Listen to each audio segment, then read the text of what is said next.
Buenos días, estimados estudiantes. Bienvenidos al curso de literatura. El día de hoy realizaremos el capítulo número 11, titulado Realismo Europeo, dirigido a quinto año de secundaria.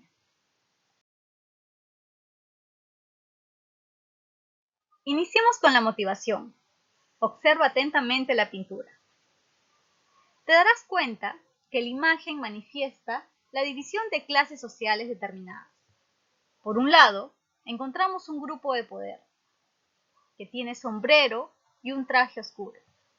Por el otro lado, tenemos a otro grupo de condición humilde y marginado. La imagen manifiesta la división de clases de una sociedad, contextualizada en el siglo XIX. La pintura expresa una sociedad real. Hoy veremos cómo se muestra esta sociedad en un movimiento literario, conocido como el realismo. Recuerden siempre, estudiantes, que todo movimiento literario se desarrolla en un contexto determinado. Ahora veremos el contexto histórico-cultural del realismo.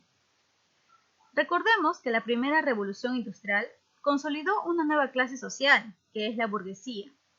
Ella es propietaria de los medios de producción. Por otro lado, tenemos al proletariado, que trabaja en las industrias y lo único que tiene es su mano de obra. En 1848 aparece el Manifiesto Comunista de Karl Marx y Federico Engels, en la cual se realiza un análisis de esta sociedad. Carlos Marx propone la contradicción de clases sociales, la burguesía versus el proletariado. Asimismo, encontramos el positivismo de Augusto Comte, en la cual nos menciona que todo conocimiento debe ser científico. El conocimiento verdadero es el conocimiento científico.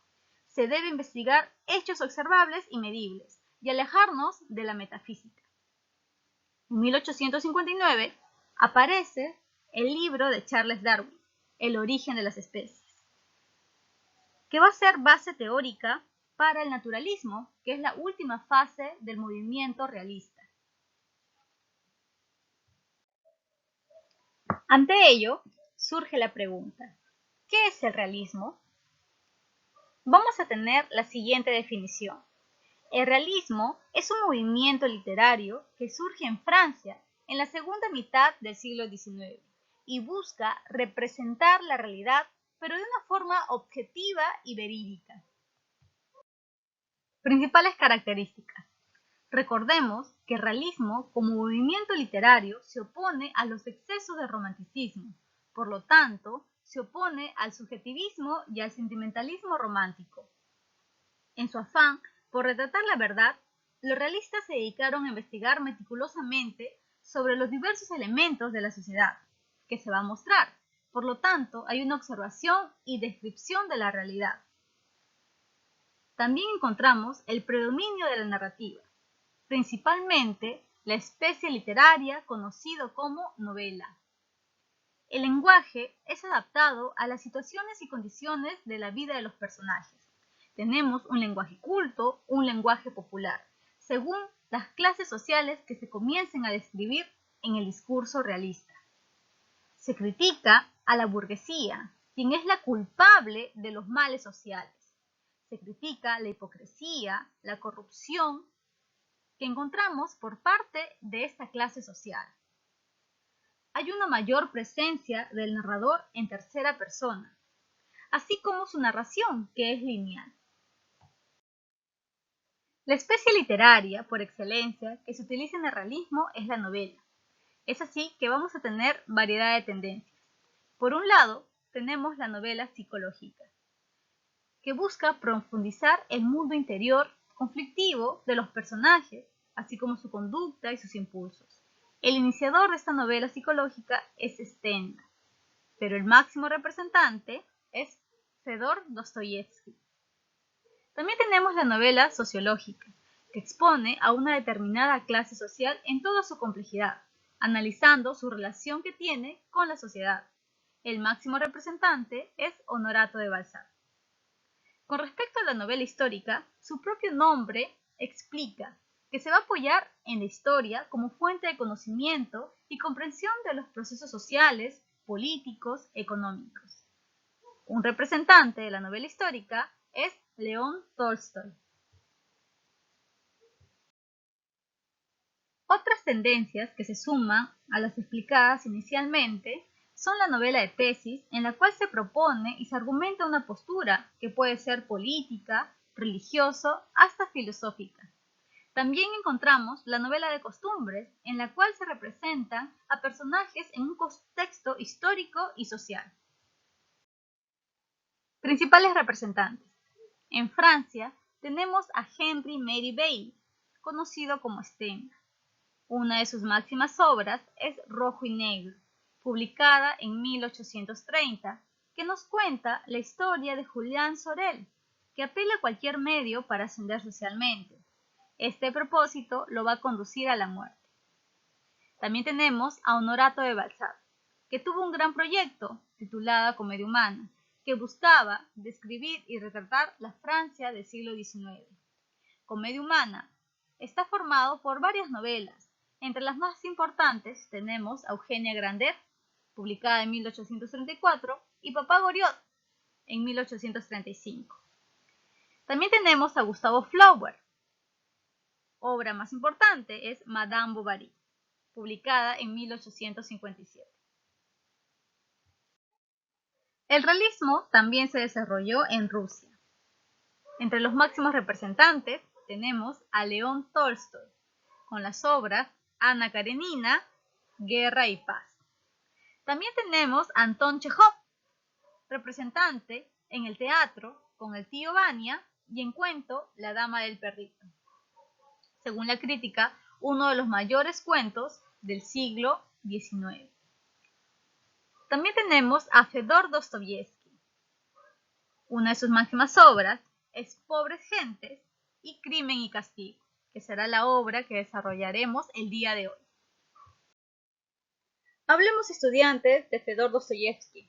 Sabemos que él nace el 11 de noviembre de 1821 en Moscú. Su vida fue realmente sufrida e intensa y eso lo plasmó en su literatura. Estudió en la Escuela de Ingenieros Militares de San Petersburgo, pero eso no le impidió que se apasionara por la literatura y empezara a escribir. Al publicar Pobre Gente, tenía tan solo 24 años y alcanzó una gran fama. En 1849 forma parte de un grupo de intelectuales liberales conocidos como el Círculo de Petrachevsky. Fue acusado también de conspirar contra el zar Nicolás I y fue condenado a muerte, pero se le conmutó la pena por la de 5 años de trabajos forzados en Siberia. Cuando publica Crimen y Castigo y El jugador, recupera la fama. Las principales características de su obra, podemos decir que hay una preocupación moral y religiosa, también hay una identificación con el sufrimiento humano, incorpora elementos autobiográficos en sus obras, también tenemos una profundidad psicológica en sus personajes, no te olvides que él es el máximo representante de la novela psicológica, hay una mayor importancia al diálogo. Entre sus principales obras tenemos A Humillados y Ofendidos, de 1861, El jugador, de 1866, y Los hermanos Karamazov, otra de sus grandes obras, de 1880. Sin lugar a duda, la máxima obra de Fedor Dostoyevsky es Crimen y Castigo, publicada en 1866. Acuérdate que Crimen y Castigo pertenece al género épico narrativo y es una especie de novela psicológica. Su estructura, 6 partes y un epílogo, y el narrador es en tercera persona. El tema principal es la expiación de las culpas y el tormento de la conciencia de Rodion Raskolnikov. Conozcamos un poco más sobre Crimen y Castigo. Esta novela tiene como personaje principal a Rodion Raskolnikov, que es un estudiante de Derecho que vive en los suburbios de San Petersburgo y ha tenido que dejar la universidad porque no tiene ingresos económicos. Él vive a expensas de su madre Pulqueria y de su hermana Dunia. Rodion Raskolnikov tiene una idea, de asesinar a Lyubna Ivanovna, y en el intento, cuando llega a asesinar a Lyubna, va a matar también a Sonia, su hermana. Entonces, él va a tener una serie de conmociones, de angustias, de miedo, que lo va a llevar a la locura. Rodion conocía a un amigo, él, que era Marmeladov, que tiene una hija, Sonia, que se dedica a la prostitución para poder solventar los gastos alimenticios de sus hermanos. Rodión se entera que Marmeladot ha muerto y deja una parte del dinero robado para que pueda ser enterrado. Cuando Rodión conoce a Sonia, se va a enamorar de ella y le va a llegar a decir la verdad, que él era el asesino de Aliovna. Sonia le va a pedir a Rodión que se entregue a la policía, a lo que Rodión inicialmente no quiere, pero finalmente acepta lo que Sonia le dice y se va a entregar. El proceso fue bastante difícil, incluso la madre de Rodión, Pulqueria, muere en todo este juicio y Rodión pues es condenado a trabajos forzados en Siberia. Luego de 8 años cumplidos de este trabajo, él sale libre y la obra Crimen y Castigo termina cuando se menciona que Rodión es un hombre nuevo. Así hemos acabado con esta obra Crimen y Castigo. No te olvides que pertenece al género épico narrativo y su especie es una novela psicológica. Ahora, estimados estudiantes, vamos a desarrollar nuestra helicopráctica. Yo sé que tú puedes y las preguntas están bastante sencillas. Primera pregunta, ¿qué entendemos por una novela psicológica? Podemos decir que es aquella que describe el mundo interior de sus personajes, sus angustias, su conducta, sus carencias, sus pasiones y todo el ambiente psicológico interior del propio personaje. Segunda pregunta, bastante sencilla también, ¿quién es el creador más importante de la novela psicológica? Mencionábamos que Fedor Dostoyevsky es el máximo representante de esta tendencia psicológica que es la novela. Pregunta número 3. Hay que completar. ¿Quién es el autor de Oliver Twist? Charles Dickens. Obra cumbre de Emilio Zola es Naná. Autor de Comedia Humana, este gran proyecto, Honorato de Balzac. Pregunta número 4. ¿Qué técnicas narrativas predominan en la novela realista del siglo XIX? Podemos decir que las técnicas son bastante tradicionales. Hay una narración lineal y un narrador omnisciente en tercera persona. Pregunta número 5. ¿En qué se basa el naturalismo? Hay que mencionar que el naturalismo es la última fase del realismo y se basa principalmente en el determinismo natural, tanto en la parte de herencia y en el medio ambiente. Pregunta número 6. En Crimen y Castigo, ¿cuál es el móvil humanitario de Raskolnikov? Si bien es cierto, uno de los móviles de Rodión es poder liberar a la sociedad de usureras como Aliovna Ivanovna, el principal impulso que tiene Rodión es para ayudar a su familia. Pregunta número 7. ¿Qué es la teoría del superhombre? Esta teoría pues la encontramos en Crimen y Castigo, que es aquella donde el hombre pues posee una moral más allá de los hombres, donde no llega pues la moral, no llega esas angustias y miedos que es parte de los hombres inferiores. Rodión se considera un superhombre, que tiene una moral diferente, por encima de lo común. Pregunta número 8. ¿Qué simboliza Sonia en la novela de Crimen y Castigo? Sonia, pues a pesar de que se dedicaba a la prostitución, representa a él el amor cristiano y la redención para Rodión Raskolnikov. Culminemos, estudiantes, con estas dos últimas preguntas. En la pregunta 9 tenemos un texto que empieza mencionando: la vieja, como de costumbre, no llevaba nada en la cabeza, sus cabellos grises, ralos, empapados en aceite, se agrupaban en una pequeña trenza que hacía pensar en la cola de una rata, y que un trozo de peine de asta mantenía fija en la nuca. Como era de escasa estatura, el hacha le alcanzó en la parte anterior de la cabeza, la víctima lanzó un débil grito y perdió el equilibrio. El texto continúa, pero podemos inferir ya una característica propia del realismo, que es la descripción detallada de su entorno. La pregunta número 9 sería la alternativa D.